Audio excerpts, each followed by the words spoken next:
rin, no? Oo, Sabi mo. sobra. Kung sa bagay, kahit sa akin, spoiler siya. Pero lalo na sa mga apot niya.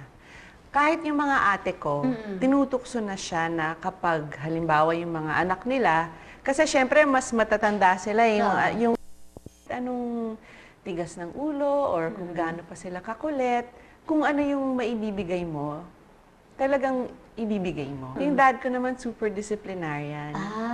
So iba naman, very malinaw na malinaw yung mga yung lessons nila. Ito si black, ito si white, yung parang gano'n. Okay, ano? So, ending, balance. Balance. Kami naman ni Dodot, hindi kami gano'n. Para kaming tag team.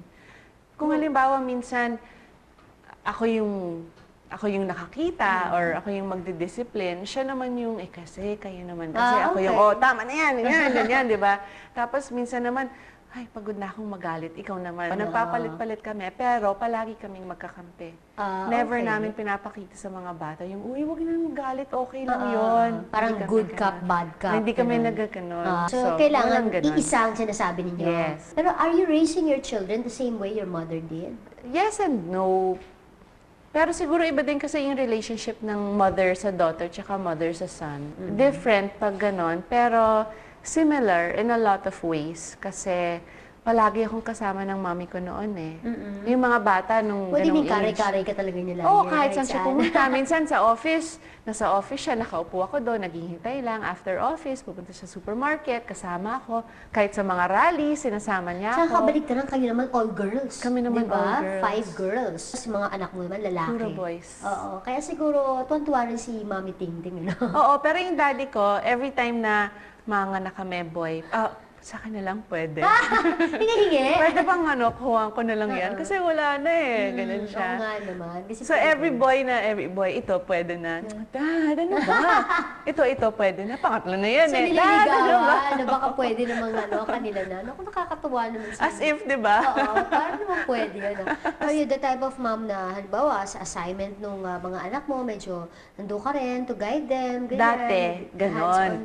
Pero may pinuntahan akong 7-week na seminar na hindi pala dapat ganon. Hindi dapat yung pag-uwi na, anong homework mo? Ginawa mo na ba? Halika na, gawin na natin. Gawin mo na, tapos nandun ka sa tabi. Bakit daw? Para mas independent. Okay. Para kaya nila na sila yung gagawa. Ayan. Mamaya, matanda na sila. Actually, unique yan di ba? Kasi parang karamihan, di ba? Ganun talagang ginagawa na sobrang pero mahirap mahirap ganyan. kasi minsan gusto mo syempre maganda yung grades nila, magagawa nila yung homework nila. Pag nakikita mo naglalaro, hindi sila gumagawa ng homework, parang di ba may homework ka?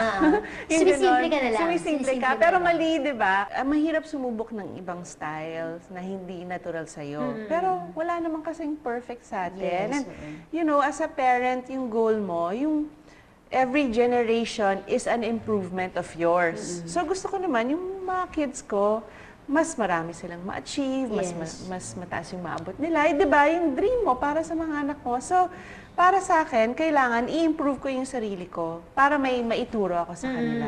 Alam niyo po si Mami Mikey ay syempre very dedicated mom, di ba? Alamin naman natin mamaya ilan sa mga light moments syempre ng pamilya niya.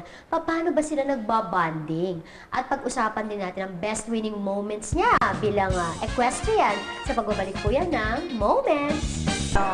Pero eventually pinalitan ng mas maiksi. So from the word Turk,